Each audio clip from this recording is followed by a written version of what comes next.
오늘 말씀은 마태복음 17장 1절에서 13절 말씀입니다. 하나님의 말씀 받을 때 우리 한 절씩 교독하시고 제가 먼저 읽습니다. 엿새 후에 예수께서 베드로와 야고보와 그 형제 요한을 데리시고 따로 높은 산에 올라가셨더니 그들 앞에서 변명되사 그 얼굴이 해같이 빛나며 옷이 빛과 같이 희어졌더라. 그때 모세와 엘리야가 예수와 더불어 말하는 것이 그들에게 보이거늘 베드로가 예수께 여쭈어 가로되 주여 우리가 여기 있는 것이 좋사오니 만일 주께서 원하시면 내가 여기서 초막셋을 짓되 하나는 주님을 위하여 하나는 모세를 위하여 하나는 엘리야를 위하여 하리이다. 말할 때 호련히 빛난 구름이 그들을 덮으며 구름 속에서 소리가 나서 이르시되 이는 내 사랑하는 아들이요 내 기뻐하는 자니 너희는 그의 말을 들으라 하시는지라.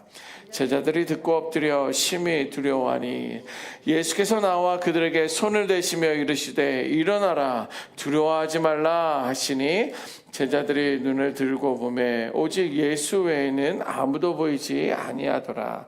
그들이 산에서 내려올 때에 예수께서 명하여 이르시되 인자가 죽은 자 가운데서 살아나기 전에는 본 것을 아무에게도 이르지 말라 하시니 제자들이 물어 이르되 그러면 어찌하여 서기관들이 엘리야가 먼저 와야 하리까 하나이까.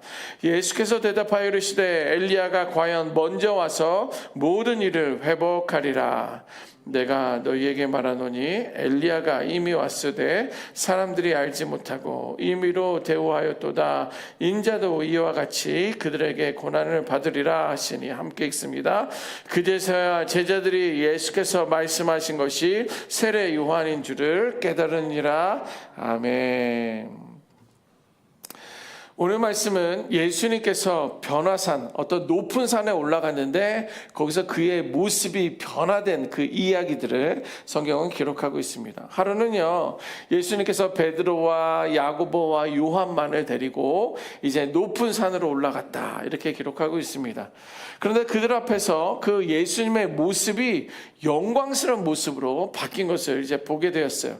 오늘 본문 2절 말씀 보니까 그들 앞에서 변형되사 예수님이 데리고 가신 그들의 제자들 앞에서 변형되었다 이렇게 말하면서 그 얼굴이 예수님의 얼굴이 해같이 빛나며 옷이 빛과 같이 희어졌다 이런 말씀이 기록하고 있습니다. 예수님의 변화는요 오직 어떤 외적인 변화가 아니라 본질적인 변화를 보여주었어요. 이제 본질적인 변화가 시작되었는데 이제 사람들의 눈에 볼 때는 그의 외적인 변화까지도 보여지는 어떤 그런 것들을 이제 경험하게 된 것이지요. 신학적인 의미는 뭐냐면 예수님은 단순히 과거의 구약시대에 있었던 선지자나 어떤 성인의 모습이 아니라 참된 하나님, 진짜 하나님, 하나님의 아들이심을 신성인 것을 보여주고 있다라고 이렇게 표현하고 있습니다. 예수님의 변화된 모습은 단순한 기적이 아니라 본래 본인이 가지고 있었던 하나님의 아들로서의 신성의 모습을 드러낸 그런 사건입니다. 또 이어서 나오는 옷이 빛과 같이 희어졌다 이렇게 표현하는 것은 뭐냐면 완전한 거룩함을 이제 말해주고 있는 것입니다. 그의 거룩하심. 하나님께서도 늘 우리들에게 말씀하시는데 내가 거룩하니 너희도 거룩하라 라고 말씀하시는 그 거룩함의 이야기가 진짜 그의 모습을 통해서 옷이 희어진 것처럼 밝게 빛나는 것처럼 그의 어떤 거룩함이 드러나기 시작했습니다. 장차 그것은 죽으시고 부활하시고 재림의 영광의 모습으로 그런 모습들을 묘사하고 있습니다. 자, 그런데 현장에 있었던 예수님의 제자들은요, 그 모습을 목격한 그 베드로는 또 예수님에게 이렇게 이야기합니다. 정말 그의 마음에는 이런 영광스러운 모습, 그런 어떤 화려한 모습, 어떤 거룩한 모습을 보면서 주님, 내가 이곳에 초막셋을, 텐트를 3개를 좀 지었으면 좋겠습니다. 그래도 되겠습니까? 이렇게 이야기하는 거예요. 그 베드로의 마음에는 무엇입니까? 하나님의 임재가 임하는 어떤 하나님의 영광스러운 그런 모습을 좀 더 지속하고 싶은 그런 마음, 이것이 계속 가고 싶은 마음에 어떤 인간적인 본능의 모습으로 예수님에게 그렇게 제안을 합니다. 정말 어제 본문에도 예수님께서는 예수님이 나는 이제 십자가에 죽을 거야, 그러나 부활할 것이니까 염려하지 마라, 그런 이야기를 들었을 때 베드로가 뭐라고 합니까? 예수님 그러면 안 돼요. 그러지 마십시오. 어떻게 예수님이 십자가를 질 수가 있겠습니까? 죽으시면 우리는 어떻게 합니까? 이렇게 표현하자 예수님이 베드로에게 뭐라고 했습니까? 사단아 물러가라 라고 말한 거예요. 그것은 뭐예요? 하나님의 방향과 하나님의 뜻과 계획은 이쪽인데 베드로의 마음은 이 세상에만 향해 있는 그 모습을 보고 하나님의 뜻에 어떤 반대되는 모습을 보고 사탄아 물러가라 라고 이렇게 말하고 있지 않았습니까? 그런데 오늘 본문에도 그런 좀 연약한 인간의 모습을 보여주게 됩니다. 하나님의 뜻을 온전히 깨닫지 못한 어떤 베드로의 모습에 우리가 보게 됩니다. 저는 이제 오늘 말씀을 묵상하며 준비하며 이런 마음이 들었습니다. 정말 현재의 영광 속에서만 머물고 싶어하는 인간의 모습입니다. 어느새 내가 이렇게 높여지고 존중받고 세움을 받는 그러한 자리가 있으면 은근히 계속 그 자리를 유지하고 싶어하는 어떤 그런 모습들이 베드로의 모습을 통해서 좀 보게 됐습니다. 또 은혜 받는 순간은 신앙인들에게는 매우 중요합니다. 은혜를 받아서 성령 충만하고 열심히 하고 또 성실하고 또 많은 사람들로부터 성도들로부터 인정받는 것, 이것이 우리 신앙인들에게는 너무도 중요하고 큰 의미가 있습니다. 그러나 신앙은요, 현실 속에서 사명을 감당해야 한다는 거예요. 그런 늘 영광스러운 것만 찾다 보면 누군가 내가 안 해주면 그것이 서운하고 누군가 나를 세워주지 않으면 정말 속상한 어떤 그런 모습들이 있는데, 그러나 신앙생활이라는 것은요, 우리가 현실 속에서 사명을 감당하는 것이 핵심입니다. 우리도 은혜를 경험했을 때는 그 감격적인 순간이 계속적으로 이어지기를 원합니다. 어떻게 보면 그 상황이 성령 충만함이라면 그것을 계속적으로 유지해야 되는데, 성령 충만함에 대한 의미보다는 내가 그런 영화롭고 영광스럽고 나를 존중해주고 세워주는 그러한 자리만을 머물고 싶어 한다는 거예요. 예를 들면 무엇입니까? 우리가 중고등부 시절에 은혜 받았던 그런 시간들을 한번 생각해 보십시오.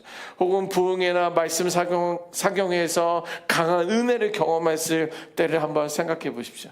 그러나 그런 시간들이 한 3, 4일 지나고 일주일 지나고 어떨 때는 한 달, 2달 정도 지나다 보면 어떻게 보면 은혜의 순간들이 지나가 보면 실망스럽고 현실 속에서 또 믿음을 지키지 못하는 어떤 그런 연약한 모습들이 이제 우리들에게 있었던 그런 경험들이 있을 것입니다. 여러분, 신앙은요, 감격적인 감동적인 그러한 순간뿐만 아니라 삶의 현장과 사역 안에서 감당하는 그런 과정들이 있어야 된다는 거예요. 궁극적으로 우리들의 최종 목표는 하나님께서 우리들을 늘 높여주시는 그런 하나님 나라에서의 영광들은 지속될 것입니다. 그러나 어떠한 과정이 우리 안에 있어야 되느냐? 이 땅 가운데 고통스럽고 이 땅 가운데 어떤 힘들고 그러나 우리가 감당해야 될 그런 사명들이 과정 가운데 있어야 한다는 것입니다. 이어서 예수님의 변화된 모습을 경험한 예수님의 제자들에게 예수님의 어떤 그런 변화된 모습을 보면서 예수님이 선지자인 모세와 엘리야와 이야기하는 어떤 그런 모습들을 보면서 놀랍니다. 그러면서 이어서 그때 하늘에서 음성이 이렇게 들려오는데, 오늘 5절 말씀인데 제가 한번 읽어보도록 하겠습니다. 말할 때 호련히 빛난 구름이 그들을 덮으며 구름 속에서 소리가 나서 이르시되 이는 내 사랑하는 아들이요 내 기뻐하는 자니 너희는 그의 말을 들으라. 이런 말씀이 들리는 거예요. 이게 좀 전까지는 모세와 엘리야와 예수님의 막 대화하는 모습을 보면서 아니 어떻게 죽은 자가 다시 부활해서 예수님과 대화하냐, 이런 모습에 막 호기심에 막 이렇게 저러고 있는데, 갑자기 또 한쪽에서 하나님의 음성이 들리는데, 구름에서 소리가 들리는데 이는 내 사랑하는 아들이다, 내가 기뻐하는 자다, 너희는 그의 말을 들으라. 이런 말씀이 들리는 거예요. 여기서 하나님의 음성은요, 예수님의 정체성에 대해서 이야기하는 거예요. 그 예수는 나의 아들이다, 나의 사랑하는 아들이다, 나는 그를 기뻐한다 라는 예수님의 정체성을 하나님께서 말씀해 주시고 있는 거예요. 그리고 그의 권위가 어떠한지에 대해서 말씀해 주는 거예요. 너희는 그의 말을 들으라. 여러분, 예수님은 하나님의 본질적인 아들입니다.